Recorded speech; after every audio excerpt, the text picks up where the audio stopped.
Week 3 recap. This is your host, Goblin Marine. Oh, and none of Week 4s have been played. Sweet. So this is your host, Goblin Marine here. Once again, for those of you that don't know yet, I play Underworld in 4D and REL. So I am a North American coach, which is why this is so late.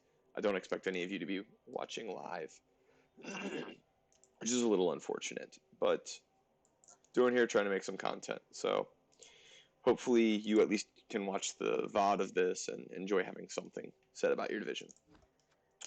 So Wise Men, first game up is Wise Men versus a Grave Tail. So the Vampires going down 2-3 against the Rats. So Rat's going to do rat things. See what the tail of this one is.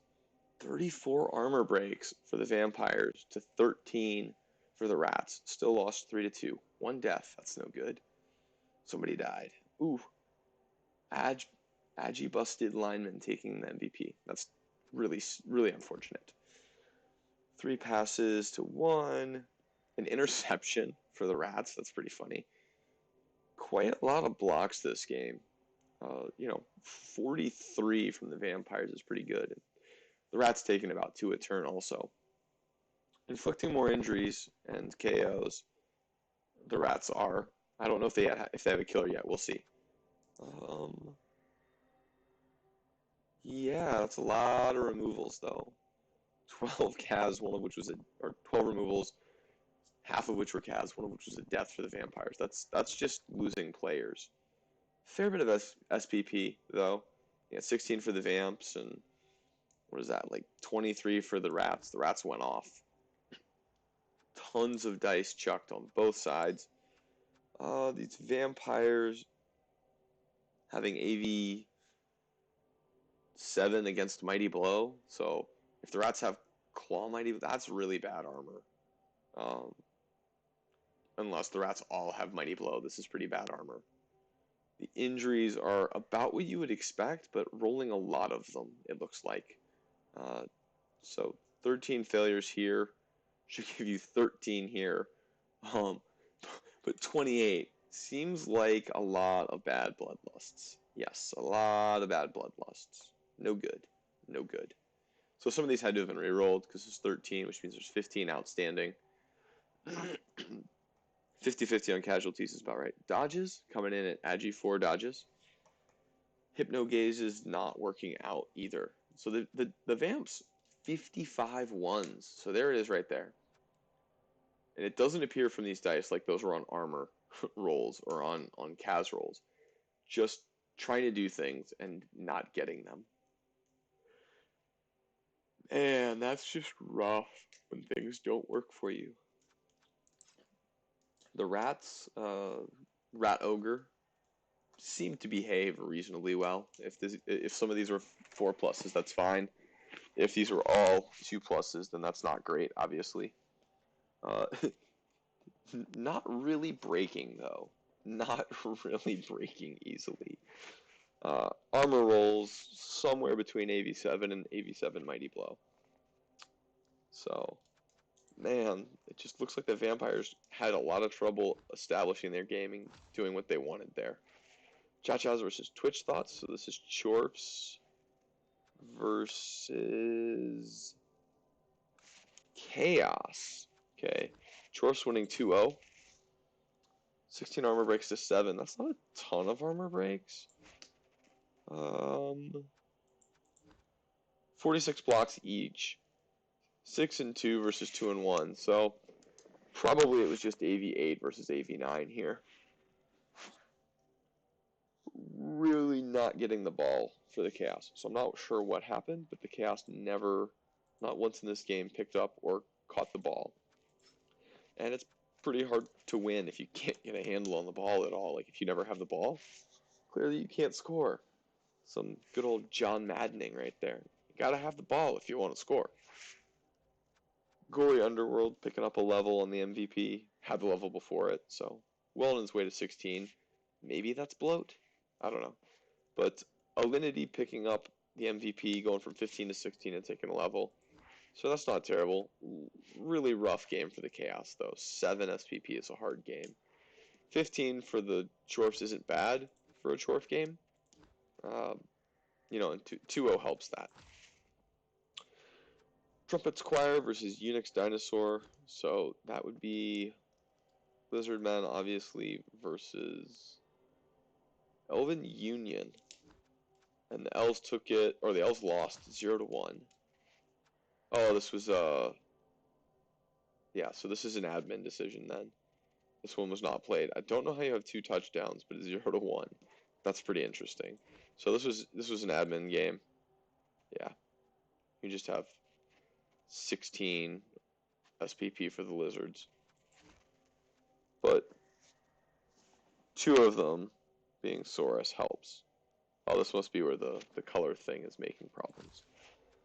Then you have Dark Elves versus Goblins. The Goblins going down 3-1. That's rough.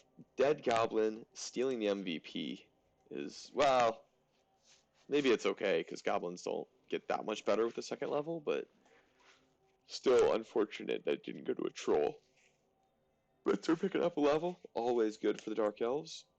30 blocks to 26, so pretty even on blocks. Both teams doing a fair bit of screening. 4 KOs, 4 injuries. Ooh. Was that Goblin eaten?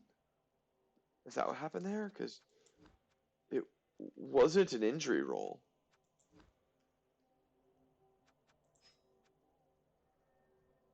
Throw teammate 3-0.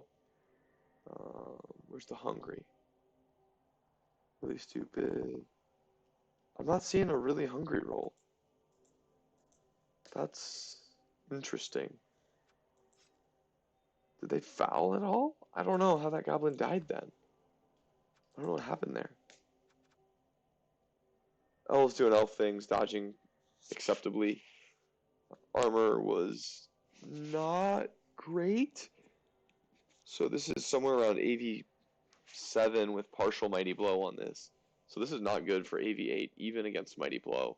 AV8 against Mighty Blow, this should still be like 60% or so. Injuries, they did fine. Kaz's, they did not do great with, though. Catches were Agi3 equivalent. And using some loners, it looks like. Got some journeymen. But all in all, pretty good dice. Not a lot of ones. Block dice were pretty even also. Goblins rolling metric tons of dice. Pickups worked. Dodges worked reasonably well. You know, that's actually pretty good for dodges. Armor was not great. Again, that's pretty bad. This is terrible. Failed all the injury rolls. So, like, that's not good at all for the Goblins. 50% wake up, so that's good. Of the 13 that went down, 8 were KOs, or 8 got KO rolled, and 4 of them came back, so that's not, could have gone worse. Landings are a little, you know, maybe tackle zones there. Kaz's are right on track, I think. Or no, that was injury, so Kaz's are pretty good. Stupid rolls. Probably a couple 50% is in there. Chainsaw did things, so the Goblins look like they did things. It sounded like, I have a match report. Let me go look that up. Let me look that up. So Elves win the toss and defend. Goblins take a few turns to secure a cage. Elves pressure and reduce space. Goblins move to the sideline, and the Fanatic clears a path to get in scoring range. But the Elves regroup. Turn 8 leaves 4 dodges to score, which are made with the team reroll. So the Goblins did score 1, so they scored on their own drive. Elves set up for the 1 turn, but the Riot changes plans to a 2-turn. Goblins can't stop a handoff in GFI to equalize, even though it sounds like the Elves were out of rerolls. So 1-1 at the half. Elves are up 1 player, 10-9. Kaz first turn, followed by a Goblin TTM where the Goblin dies after failing the landing. Okay, so that's how that Goblin died. And 2 more Kaz on turn 2 of their drive, so the Elves were up massively. So they were up, what? It says 6 players at turn. So 7 turns left. The Goblins were on 6 players. That's not good. So they make a center cage, but they're swarmed. Then they go to a sideline cage, try to do a TTM, but failed landing in a dead goblin. Sideline cage once again makes it necessary to dodge to get into scoring range, but the L's get it and walk it back in basically when the goblins fail. So goblins just not having any luck on that. Just not having any luck. So that's unfortunate. Going to the leaderboard, we've got the Chorfs, Dirty Dirty Chorfs and Lizards up on top at 2-1 and 2-1. Next up, you have the Rats, the Wise Men at 1-2 and 0, the Dark Elves and Chaos at 1-1 and 0, and Andy Davo having some dice problems with his vampires at 1-0 and 2. Just it seems like a couple of these games have had dice issues. Then Goblins and Elven Union tied at 0-1 and 2. So interesting that Goblins are tied instead of usually you'd expect them to be in last, but plenty of time left in this division for the Goblins to try and win their way back up, and for the Elven Union to potentially fall into a death spiral. Looking at the teams, the Wise Men, these Rats, have a fair bit of Mighty Blow and a Strength up, so these kill pieces are going to do their things. You know, you got 3 Mighty Blow, you got a Guard, Roger, which because of Wild Animal stays even when he fails the Negatrait. Wrestle, 2 heads, block Dauntless, block movement. So this is coming along. 14 touchdowns across 7 games, 2 a game average. So doing good, coming along. The Rats aren't quite disgusting yet, but they will be very shortly. Well, the Storm Vermin are. So Carlo Camp just makes this a disgusting Storm Vermin team. And the one's coming along, I bet it'll roll doubles and have Claw. And then the Gutter Runners are going to get there very shortly. And they don't really need much. Chaos coming along. Oof, Strength busted on the Dodge Beast. That's really unfortunate. But got a Killer coming along. Got some nice Chaos Warrior SPP. Hopefully this is just an MNG. So Andy Davo will be back on this team. So not really spreading the SPP out, getting most of it on Warriors, which is good. It's unfortunate that the Beastman that had Dodge had a lot of Beastman SPP. Probably that was the ball carrier, so it sucks to lose that. Killer's coming along. So at some point here, you want to start getting other Beastmen, the SPP, only so that this doesn't happen again, but so much of it is going to the Warriors that it's okay. They're going to be good. You know, this Warrior, I don't know when it rolled, but it'll have a skill besides block. Always good. Maybe guard. Lizard Men are block skink. You got a doubled skink. That's amazing. So there's a source with the level. Half of them already have block. One of them's already got Mighty Blow. So probably you have to take block on Make Dur, but maybe you can take guard on it now. I'm not sure where the point is where you can consider guard first or even Mighty Blow first. But getting the SPP on the Saurus is good. Getting them to come along. You know, what is this? This team's 7 games old. That's a little old for the Saurus to still be. Well, I guess Saurus are hard to level, so it's probably okay. You know, you do have one with 20 SPP, 2 with 7, and 1 with 9, so that's fine. You just need T to get a random Kaz or something. Sitting on 11, that's probably time to pick up a bench, I would guess. Got plenty of cash. So another skink just to have a spare never hurts. Goblins, out of cash. Going to be on 12 next game due to a move bust, but that's fine. You can live with that one. Got a troll level, Mighty Blow on the Fanatic. So coming along, you know, getting skills on a troll and a Fanatic are good. You know, not just getting all the SPP on goblins, because they don't really get better. You do have a dirty player fouling goblin, so they're going to be using those bribes nicely. Still, interesting to note, still no bomber. So, probably not going to get a bomber, probably not going to get a pogoer, probably just rocking the 2 weapons, which is perfectly acceptable if you can make it work. Dark Elves are really hemorrhaging, and this is a team, like, Dark Elves are not supposed to hemorrhage Elves like this. They do have a Blodge at G5 Witch, which is good. They have a Blodge at G5 Blitzer, which along with the Witch is cheating. They have a move 9 Blitzer, which again is cheating for Dark Elves. The good old Mighty Blow Blitzer and another Blodge Blitzer. So it's really painful to see a Dark Elf team kind of crumple like this because they're not supposed to. But an Elf team with 5 good positionals is hard to, like, you can't sleep on an Elf team when they got 5 positionals. Now, sure, their Dark Elves are not, like, explosively fast, except that they are. Except that this Dark Elf team is. So, hopefully, you'll be able to recover. Hopefully, this team will be able to recover and buy players and won't just keep hemorrhaging them. Because at some point, AV8's got to do something, you would think. But getting good levels, good stats on the ones that they have. Elven Union. So it's funny that the Dark Elves are cratering and the Elven Union is honestly fairly healthy, all things considered. 2 Blodge Blitzers, Agi-Up Thrower. Oof, that's gross. Block Lineman, Dodge Guard, Catcher, and a movement less to Dodge Catcher and just a Block Lineman. So, you know, you're on 11 Elves. You've got 1 or 2 that you could replace at some point. Not really in a hurry to replace Bestseller, especially if you're low on cash, but doing fine, really. You know, an elf team with 5 well-developed positionals is good. And you got 1, 2, well, Blitzers only need 1 level, so 1, 2, 3 are pretty much where they need to be. And another one is close. So coming along, just try to keep plugging it in there, getting all that farmed SPP. As long as you're making plenty of passes, you'll be good. How many passes have they thrown?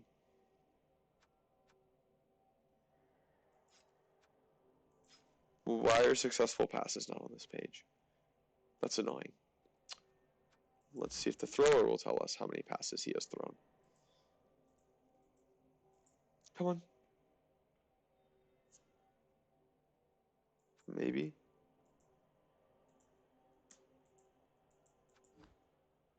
Ten passes in like 7 games. So, doing okay on the passes. Just got to keep that up. Chorfs. So no claw. No claw yet. Lots of developed blockers. Ooh, dodge on a hobo. That's funny. That's interesting. So, you know, they're Chorfs. They're going to do their things. They're starting to get some guard. Went Mighty Blow first for the danger. Now picking up guard for all the punchiness, the extra punchy. Last but not least, this vampire team that seems to have suffered some dicings. Still got the Palm Vampire, got a couple Blodge Vampires coming along, a couple Block Thralls. Really going to be painful to be on 12. At some point, that might catch up with him, just not being able to have a bench, but he's fine. You know, the move down 1 you can put on the line. The other one will be back. You know, Big Sofa and Lucifer will be back, so he'll have plenty, but being on 12 next match might be a problem if he gets diced again, but hopefully he's due for some good dice. Let's look at the schedule. So we have Goblins versus Vampires, and the Vampires are due some dice. So I got a tip for the Vampires here. They're just too good at doing stuff. The Goblins, who already need good dice, are going to need really good dice, I think, to pull this off. So I think the Vampires are going to have a good game. Marry Me Bloody Mary X versus LS-1 Unix Dinosaur Text. So you got Dark Elves versus the Lizards. I think, let's look at the Lizards again real quick before I pick. Yeah, so Tail could do things, but otherwise I think the Dark Elves have the skills they need this match. You know, they got plenty of blodge going on. They got some speed. I think that they'll have a good shot at this. They don't have tackle, I don't think, but neither do the Lizards. So where are the Dark Elves? They are here. So they don't have tackle, but they do have block frenzy, and they have lots of agility. So I think they're going to be able to make it a painful game for the Lizards. And I think I'm going to pick the Dark Elves. Trumpet Choir versus Twitch Thoughts. This is Chaos versus Pro Elves. 4 block, 2 blodge. Where's the Chaos team? Versus a whole bunch of block warriors. It's an interesting one because Claw doesn't do things, but Mighty Blow is amazing. I'm gonna bet on the Chaos getting a good game, having a good game full of Kazes. I'm gonna bet on the Chaos, just being able to remove the poor Pro Elves. Last up, Rats versus Chorfs. The Rats are gonna have a hard time with this one, keeping pieces on the pitch.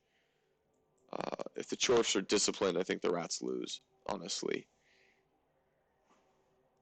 Yeah, because they're on 10. So the Rats are going to be on 11. Exactly. They're not going to have a bench. And at some point, if you lose these players, like the Line Rats, at some point you got to start putting other stuff up there. And Mighty Blow's good, but AV9 will be fine for most of this team. So I think the Chorfs are going to take it. So that's it for this week. I know this is late, but I wanted to get it in. I didn't want you to think I'd forgotten about you. So picking the Vampires over the Goblins, the Dark Elves over the Lizards, the Chaos over the Pro Elves, and the Chorfs over the Rats. I hope you have a good week, and go out there and prove me wrong. That's all. Goblin Marines signing off.